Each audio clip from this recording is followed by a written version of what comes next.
question is, not what will you do for love, but how will you keep it? How do you keep the fire burning? How do you keep that love going? Because listen, those two, they have some love, lust, and everything else in between, right?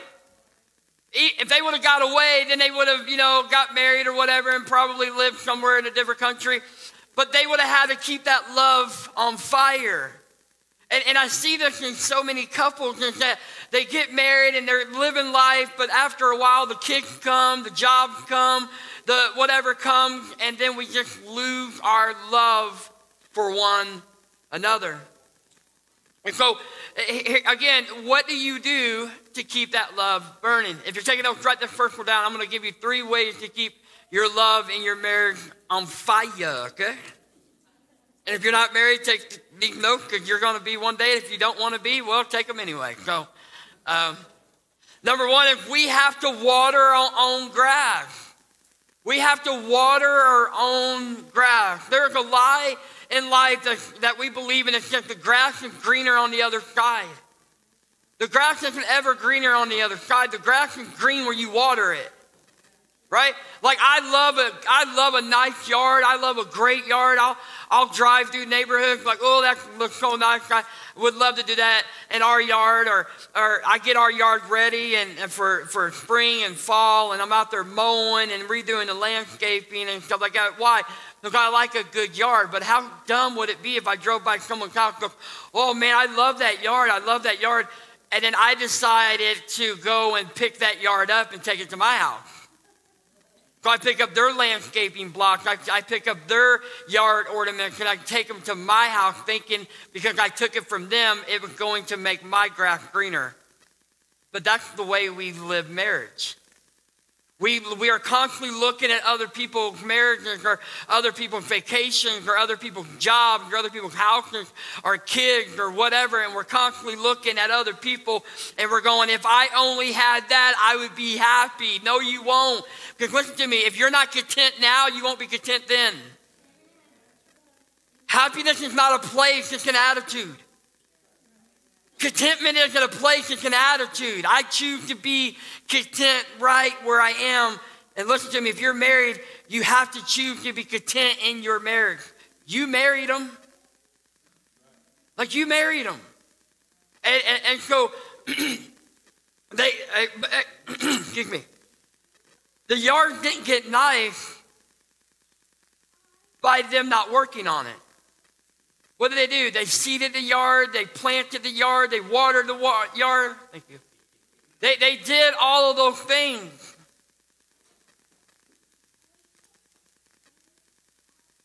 So if they take that much care on their yard, how much more care should you take in your marriage?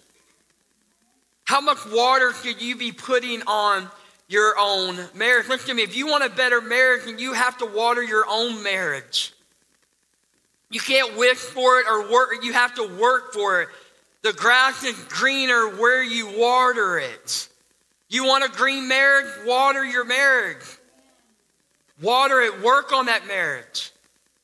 Proverbs 5:15-23 says, just drink water from your own cistern, running water from your own well. Should your springs overflow in the streets, your streams of water in the public squares, let them be yours alone, never to be shared with strangers. May your fountain be blessed, and may you rejoice in the wife of your youth. A loving doe, a graceful deer, may her breast satisfy you always. May you ever be intoxicated with her love. How do you stay intoxicated with your spouse's love? How do you love the wife that you chose from your youth? How do you stay content in your marriage? Listen to me. The number one reason for people getting divorced is adultery, it's infidelity. It's people stepping outside their marriage because they believe a lie that says, my marriage isn't green, so I'm going to go where the green is. Your marriage ain't green because you ain't watering it. You're not watering it. Because isn't it crazy that when we started dating that it was great. The girl was great. The guy was great. They did everything perfect. And the moment we get married and kids come and bills come and all that, the grass isn't greener anymore. Why? Because we stopped watering it. But yet, listen to me, listen. If you go out and you step outside of your marriage, what you're doing is you're watering a relationship that you couldn't be watering. You're spending time with somebody. You're maybe whining and dining them, whatever, however that works. What did you do with your spouse before? You did the exact same thing. You spent time with her, him, her. You had conversations with them. You took them out. You did things with them. Listen to me. Listen. I need you to hear this. If you're not pursuing your spouse, somebody else will. If you're not telling, gentlemen, excuse me, if you're not telling your wife that she's beautiful, somebody else will. Women, if you're not telling your husband that they are good at what they do and they're protective and you love the way that they provide, somebody else will. We have to water our own grass, church. If you are married or want to be married one day, you have to water your own grass, listen to me, or somebody else will water it for you. That's why so many affairs happen. Because the spouse doesn't feel like they're getting what they want from their other spouse. But listen to me, in the dating stage, they were. In the dating stage, they were. So what is Solomon saying? He's saying, drink water from your own well. What's your well? Your marriage. Well, what else did he say? Don't allow it to spill out. What was he saying? Keep your marriage pure. Keep your marriage bed pure. Keep your marriage relationship pure. Don't allow other people in it, and don't share it with a stranger. That's what he was saying. We have to start keeping our marriage pure and we have to make it green. Listen to me. Don't go out looking for greener grass. Water what you have. Water what you have. Because listen, I'm going to say this again, and I'm trying to be funny, but it's not funny. But yet, if you don't like the spouse you're with, then that means you chose wrong. You liked them before. You thought they were hot before. Something happened. You know what happened? We stopped watering the grass. That's what happened. We stopped watering the grass. We have to water it. We have to seed it. We have to take the weeds out of it. There are going to be some weeds that get planted in your marriage, and that's called unforgiveness, and that's called bitterness, and that's called all these different things. And if you don't take the weeds out of that marriage, that weed will grow up, and it will choke the life out of your marriage. So I'm going to give you a couple applicable steps that you can take to have a greener marriage. And this is something that me and Sherry practice. So I don't ever want to preach something that we don't already practice. But number one, if you're taking notes, jot this down. Have fun with them. It's a novel idea. Have fun with them. Have fun with your spouse. Song of Songs says this in chapter 8, verse 13. It says, you who dwell in the garden with friends and attendants, let me hear your voice. Come away, my beloved, and be like a gazelle or like a young stag on the spice-laden mountain. What was she saying? Come, let's go have fun. Now, I'm going to keep it PG, but you know what I'm saying, what she means by let's go have some fun, right? If not, go talk to your mom and dad later. But what was she doing? Come on.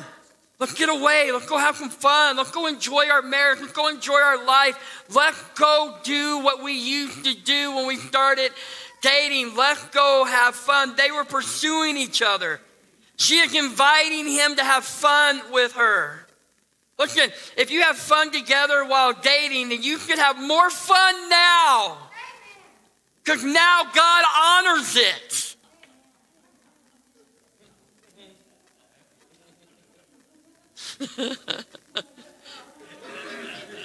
But here's what we do. We go from having fun to being coworkers. We go from having fun to paying bills. We go from having fun to raising kids. We go from having fun to being our kids' Uber drivers. Dear Lord, that is where my life is right now. I told somebody a while ago, I'm going to put on the back of my car, I'm going to put Kindle's Uber. That's what I'm going to put, Kindle's Uber. We go from having fun to planning planning out our schedule, like our calendars. Like we break out, what do you got going on Monday? What do you got going on Tuesday? What do you got going on Wednesday, Thursday, Friday, Saturday, Sunday, Monday, whatever, right? Why did we stop having fun with our spouses? We had fun before. Like we had a lot of fun before. Why do we stop? Because we get busy. We get busy, listen, with the wrong thing. Your spouse has to be, underneath Jesus, your spouse has to be number 2. Listen to me, I know some of y'all are going to be so mad at me when I say this, but I'm going to say it anyway. And it's out of love and truth. Your kids are not number 2. Your husband or wife are number 2. Your kids are going to leave, and you're going to be sitting across the table from your spouse going, I don't even know you. Do you know how many divorces happen after the kids leave? Because the spouses have poured themselves into their kids and not each other. When the kids leave, then they don't know each other. Am I saying you shouldn't love your kids? Absolutely not. I love my kids, would die for my kids. But my wife is number 2 under Jesus. Not my son or my daughter. I mean, listen, my son got married and left. You know how much I talk to him now? Hardly ever. It's like he forgot he has 2 parents that live in Wabash, Indiana. He's just floating on the cloud. Woo! I'm glad our marriage wasn't built around that boy, because we would be falling apart right now. I mean, do I miss my son? Absolutely I miss him, man. We used to have fun together. But that's who God gave me for life. And he gave me to her for life. So fun in your marriage is foundational to the health in your marriage. Your love can grow old. Listen to this, okay? Your love can grow old, or you can grow old together. Your love could grow old, or you could grow old together. Do you know that one of the things that people always come to me, or whenever I do marital counseling, people always come to me and their thing is, well, we just don't love each other anymore. And I always ask them to define love, because usually their definition of love is a feeling, but the actual definition of love is action. And then I ask them, well, what did you do when you dated? Oh, man, we had so much fun together. Well, what happened? I get it. Kids happen and bills happen and all that happens. But listen to me. Whether you're married or not, you're going to have bills. Whether you're married or not, you have kids, you're going to have kids. Whether you're married or not, life's still going to happen. You might as well be happy with the person you're with and do life together. Right? Ephesians 9:9 says this, enjoy the life with your wife, whom you love. I always laugh at this part because he's having a bad day. All the days of this meaningless life that God has given you under the sun, all your meaningless days, for this is your lot in life, and in your toilsome labor under the sun. He had a bad day, okay? He had a bad entire chapter book in that book right there. But what was he saying? Enjoy your life. What was he saying? Stop trying to enjoy everything else. Focus on your wife. Focus on who God put you with. So to have fun with them, we have to make plans with them. I need you to hear this. Gentlemen, I need you to hear this, okay? You ready? This is for you. No, your wife didn't talk to me, okay? You need a plan. You need a plan for your wife. Like, you need to plan. Listen, if you're a hunter, you plan to hunt. Right? I mean, you don't just wake up one day and go, oh, I think I'm going to go hunting. Maybe you do, but somebody was like, I didn't hear it, but somebody's like, I do. What's he talking about? Well, maybe you do. I'm not a hunter, so I don't know. But guys, listen to me. Isn't it odd that we go from pursuing the person who is now our wife to not pursuing them at all? I want you, I'm going to use the hunting illustration, okay? And if I get it wrong, just love me anyway. If you shoot a deer and that deer runs away, what do?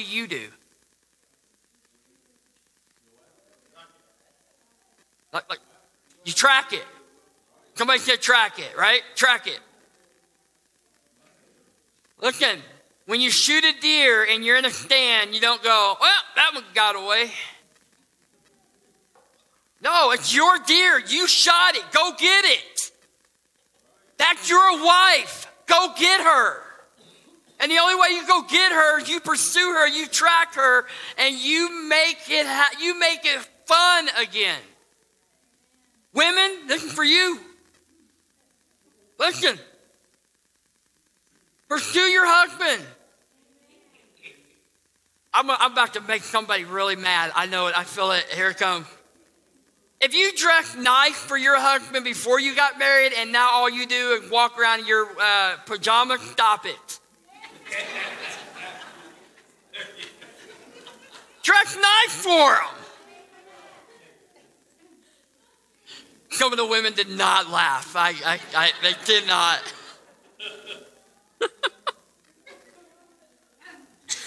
It's true. It's true. You know it's true. You're going to love me anyway, but you know it's true. You know it is. So what is Solomon do? Enjoy the life with your wife. How do you enjoy the life with your wife? Have fun with them. Have fun. To have fun with them, we have to make plans with them, right? So I heard one pastor say him and his wife do this 7-7 rule. And it's pretty incredible. So here's what they do. Every 7 days, they have a date night. Dale, did you just say what I think you just said?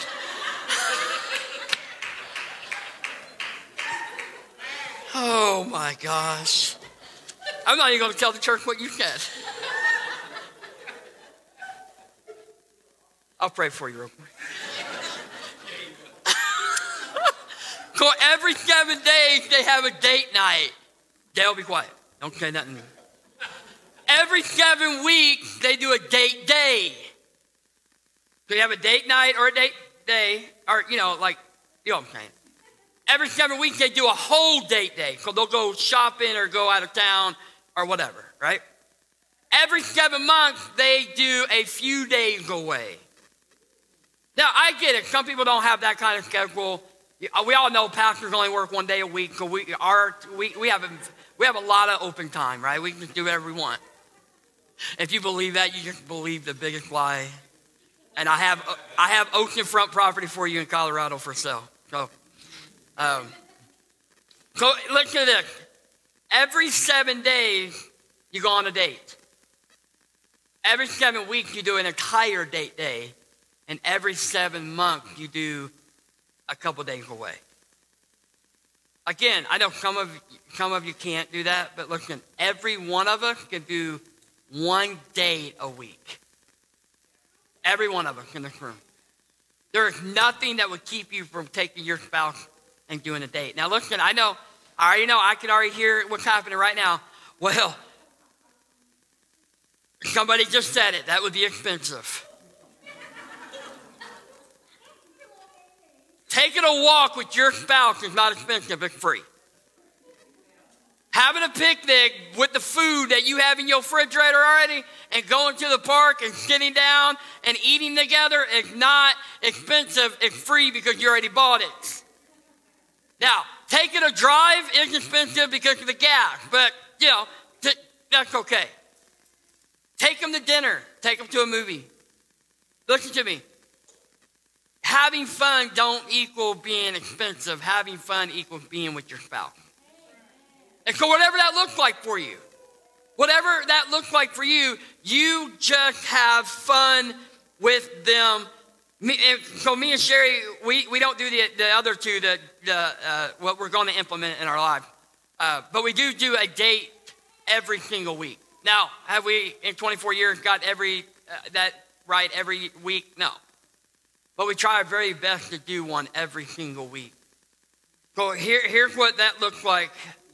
Every date could look like this. You ready? should always be face to face. Look, I'm going to challenge all of you.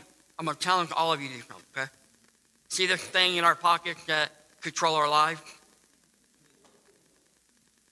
If you go into a restaurant, I promise you, your world won't end. Leave it in the car. Leave it in the car.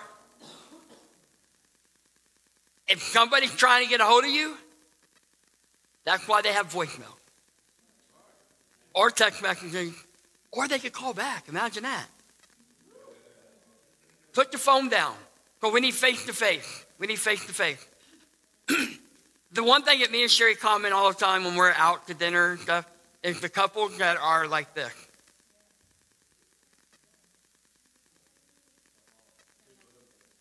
And they never look up until the food comes, and then they're like this. I'm like, what is so important on that phone that you can't even breathe?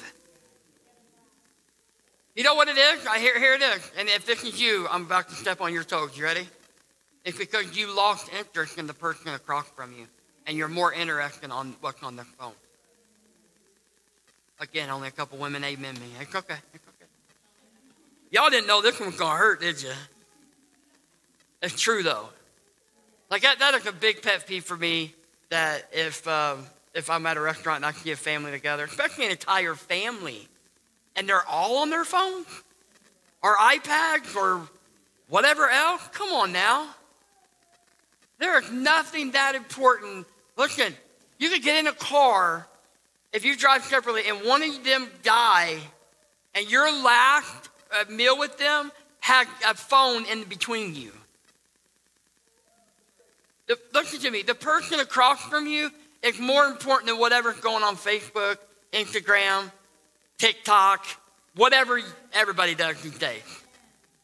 Even the news. Stop reading the stinking news. It's all bad, okay? It'll be bad later. Just read it later. Face to face, side by side. Side by side. So you take a walk together, you go shopping together, you're side by side. You're side by side. So every date is face to face, side by side. And if possible, you ready? Belly to belly.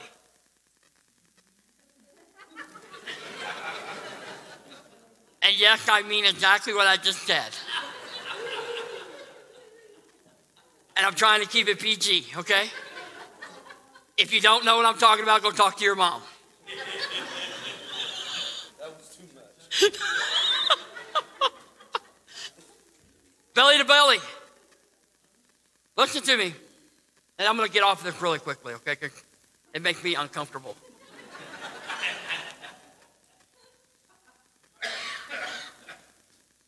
If you guys didn't mind being intimate when you first got married, or even if you dated and then got married, what changed? You know what changed? I'll tell you what changed. You got distracted. You got distracted. And here's the God thing. Some of you, either in here or watching me online, it's because you're addicted to porn. And so you can't be intimate with your wife or your husband because you're too intimate with the computer. Solomon said, love the wife of your youth. What does that mean? She was young at one time. She might not be young now, but she's still the girl you fell in love with. And let's flip it. He said, love the wife of your youth. Well, love the husband of your youth. He might not look the same. He might have gained a couple pounds. He might have lost some hair on top. He's still the guy that you fell in love with when you were young. Whether you've been married for 30 years, 60 years, or 1 year, or 10 days, it don't matter. Love the spouse of your youth. The way to water your grass is to have fun with them. Have fun with them. Go on a date with them. Take them out. Go on a trip with them, a day trip. If you're able, take a couple days away. Make sure it's face to face, side by side, and belly button to belly button.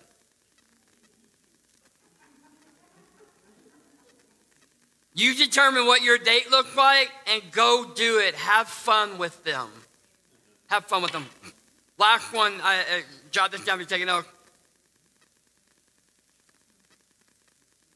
This one's going to be funny. You ready? Wear your wedding ring. Now, I already know. Some of y'all like, but I'm not talking about the one on your finger. I mean, you should. If you're married, you should be wearing your wedding ring, okay? I get it if you can't because you're at your job, but you are not at your job all the time. But now I'm going to get off that soapbox, okay? I could be on it all day long. Here's what I'm talking about right here. Song of Songs 8:6. Place me like a seal over your heart, like a seal on your arm. For love is as strong as death. Its jealousy is unyielding as the grave. It burns like blazing fire, like a mighty flame. What did Solomon's wife want? He wanted her to be placed over his heart. We don't do that today. So but what do? We put wedding rings on each other. And what does that wedding ring say? It says this: I love you, and I do until one of us die. Wear your wedding ring. And what I really mean by that is wear your spouse over your heart. Wear your spouse over your heart. She asked to be like a seal over his heart. A seal represented a personal commitment. It's a time that still indicated ownership of a person's valued possession. She was asking to be his most valued possession. Now I'm about to step on some toes. You ready? If I haven't yet. Listen, if I haven't offended you yet, I'm about to. We are an equal offended church. Listen, y'all don't understand. I have to prepare these. My toes are always getting stepped on. I'm like, okay, God, okay, I get it. She wants to be valued. She wants to be your valued possession. And here's the deal. She doesn't just want a place. She wants to be your entire heart. She wants to be your entire heart. And this will speak of his devotion to her and his unconditional love for her. Again, this is why we wear the wedding rings today. The wedding ring speaks of devotion. It speaks of commitment. It speaks of love. It speaks of until death do us part. That's why we wear the wedding ring today. The love here is ahava. It's a clinging love that, it's this kind of love. I'm not going anywhere. I'm going to place you as a seal over my heart. And I'm going to value you. I'm not going anywhere. I love you. I cherish you. I value you. You are my number one under Jesus. Remember, Jesus got to be number one. You're going to build on him from week one. So what happens to the value we have for one another? We give the wedding ring. Listen to me. Are you going to miss it? We give the wedding ring to other things. Remember what I said, the wedding ring represented: commitment, value, love, security. And here's what we do. We give the wedding ring to a hobby or to a habit. Oh, it's about to get real here in a minute. If you are spending more time on a hobby than you are in your marriage will fall apart. It will fall apart. Does that mean you couldn't have a hobby? No, go have a hobby. But you married your wife or your husband for a reason. We give our wedding ring to other hobbies or habits. We give our wedding ring to success. Man, we are pursuing success so much that we stop at nothing to get it. While our family is falling apart behind us. Oh, but I got that deal. Oh, but look at that bonus I got. Oh, look at that reward I got. Yeah, who cares? Your family's falling apart. We're supposed to value, honor, and love and protect our family above anything. Am I saying we shouldn't be successful? No, absolutely not. Go be successful. Take your family with you. Take your family with you. Will we give it to someone else? We give it to someone else, and that's not just an affair. That's friends. That's partners in business. But most of it is we give it to someone else. We give it to someone that now we're pursuing because we quit pursuing our spouse. And we give them the wedding ring. And I hope you guys understand, I'm not talking about a physical wedding ring. But when we give our time to anything other than our spouse, we take that wedding ring off and we give it to someone else. Am I saying you shouldn't have friends? No. Go have friends. Am I saying you shouldn't go hang out with the boys or the girls? No. What am I saying? Your husband or your wife comes before them. They do. They have to come before them. Listen, here's the other one, and I already kind of talked about it, but I'm not going to stay on it long. We give it to our kids.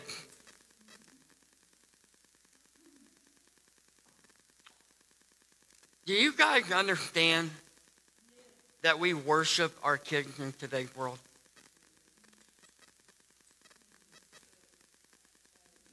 We worship our kids. Again, love my kids. Will give my life to them. I'm for them right now. God forbid something happened and Kelvin needed or Kendall needed a kidney or whatever, I'd be the first one in line. They need a heart, I'd be the first one in line. But I don't worship my kids. I worship my God. And I love my wife.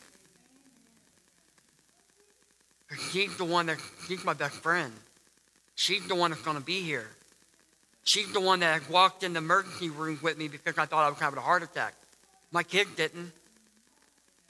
She's the one that walked into places with me. She's the one that walked through thick or thin with me. I'm the one that walked with her through one of the most darkest times in her life. I walked with her. Our kids didn't know because we protected our kids. Because our kids don't need to know everything.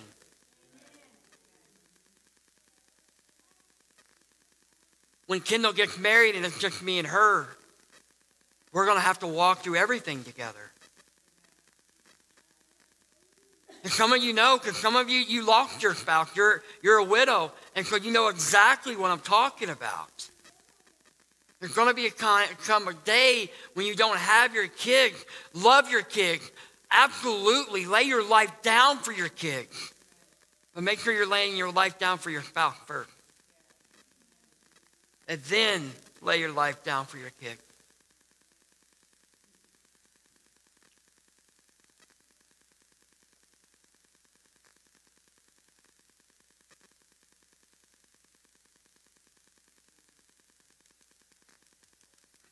I'm trying to say this in a very appropriate way. My daughter had a game on Valentine's Day. Now, I want you to hear this, okay? I need you to hear this. My daughter had a game on Valentine's Day. I don't know why they chose Valentine's Day, but they did.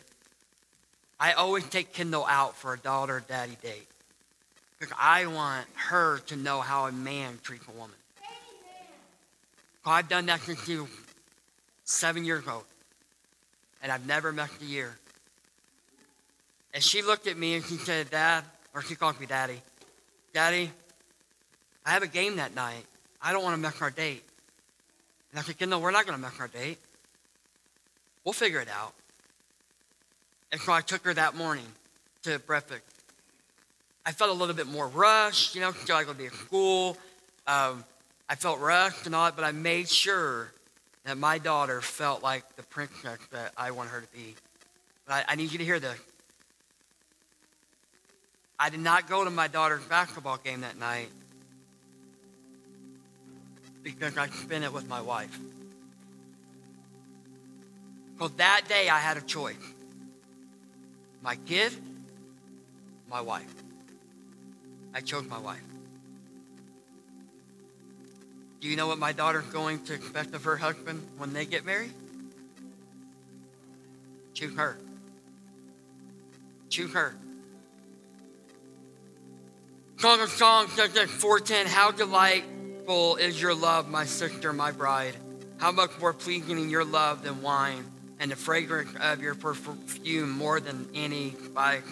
Listen, Solomon had some game. And he was telling his wife how much he loved her and how beautiful she is. Listen, guys, and I know I keep saying guys because I am a guy, so I can talk to you. When's the last time you told your wife she was beautiful? Not trying to get in the bedroom, but just say, hey, baby, I just want to let you know you are beautiful. When's the last time? When's the last time, wife, you ever looked at your husband and said, you know what, I just want to say thank you for protecting us, for providing for us. When's the last time? That's how you build, that's how you water your grass. That's how you water your grass.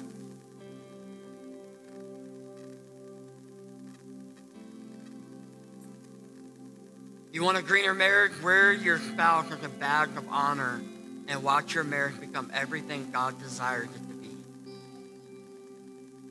So we're going to close with, I want to close with this last thing. Your marriage will be as green as you decide for it to be. Well, here's what I want you to do, and we're going to pray. I want you to think about your marriage right now. And I want you to ask the honest question. And I know today's a little longer, but it's pretty important. I want you to ask the question. I want you to do the state. I want you to ask the question, what is the state of my marriage right now? Is it green or is it brown? I don't have to tell you what brown represents, do I? Dead. Think about your marriage right now. Where is it? Is it green or is it brown? Listen to me. The marriage you have right now, church, is the marriage that you chose. The marriage situation, the marriage look, is the marriage that you created. If your marriage isn't green, it's because you stopped watering the grass. But I got great news for you. You ain't dead, God's not done. You can start watering that grass right now. You can start watering that grass right now. You start having fun with them. Again, not talking money, I'm just talking about time. It's time. Wear your wedding ring. And again, just value them. Value them. Put them over your heart. Value them. Value them more than you value other things in this life besides Jesus. Value them. Your marriage will be as green as you decide it to be. If it's bad right now, it's because one or both of you stopped watering it. If you want a greener marriage, start watering it today. Invest in your marriage and you will get a good return. The Bible says you reap what you sow. If you sow nasty discord in your marriage, you're going to reap a chaotic marriage. But if you sow love and joy and peace and all that stuff, faithfulness in your marriage, you will reap it back. You will reap it back. You want a great marriage, church? Start watering your grass. Start right where you are, right now. And I don't know what your past is like. You're probably going to have some conversation with your spouse. Maybe some forgiveness needs to happen first or whatever. But listen, start the process now. Start working that ground now. Start placing a seed in it now. And then start watering it now. And listen to me, you start now, and a year from right now, a year from today, you'll look back and go, wow, our marriage is so much better. I promise you that. Because I know the power of watering your own marriage, your own grass. So start today. Start watering today. Let's pray. God, I just come before you, Lord, and God, I just ask, God, that you would help each and every one of us, God, in this place and watching online. Help us, God, to water our own grass. That, God, we will stop looking and going, man, the grass looks greener on the other side. No. The grass is green when we water it. The grass is green when we water it. If we decide to step out of our marriage and go to another grass, Lord God, that's going to have to be watered too, or that's going to die as well. So, Father, as Solomon said, I pray that we would all commit to love the wife of our youth. That we would all love the husband of our youth. That, God, we won't look for the other grass, but God will take care of our own. And Father, I just pray, God, that you would have your way today in us and through us. And with your head bowed, I want you to be honest. And I'm not going to have you raise your hand because it's between you and Jesus. But if you would be honest today and go, you know what? My marriage is thirsty. My marriage is thirsty because I've neglected it. I have put my marriage on the back burner. I haven't watered my marriage. I haven't worked my marriage. I haven't put seed on my marriage. My marriage is thirsty. If you want a greener marriage, listen to me. Ask God to help you water it. Ask God to help you water it. And listen, I know that there are ebbs and flows in marriage. Sometimes, man, you're red hot in love, and sometimes you're not. I get that. But don't stay in the not red hot in love phase for long. Come out of that. If you want a greener marriage, though, today, ask God to help you to water your marriage. And listen to me, we believe with your help, we believe with God's help that we can have a green marriage again. Do you want a greener marriage? Maybe you're like, I'm not even married, so it doesn't apply to me. It will if you get married. Start watering it. Spend time with your spouse. Wear them as a badge of honor. Love them as Christ loved the church. And I'm telling you, your marriage will be better. Your marriage will be greener. But Father, I just pray, God, right now, if we just make that commitment. God, Lord God, I want my marriage to be greener than it's ever been. And I want 24 more years to be the best that it's ever been, God. So just take a moment, church, and just tell God, hey, God, I want a greener marriage. I want to water my own grass. I want to take care of my own spouse. I want to love them and serve them and walk beside them and do all the things that you called me to do as a husband and a wife. I want to water my own grass. I want my grass to be green.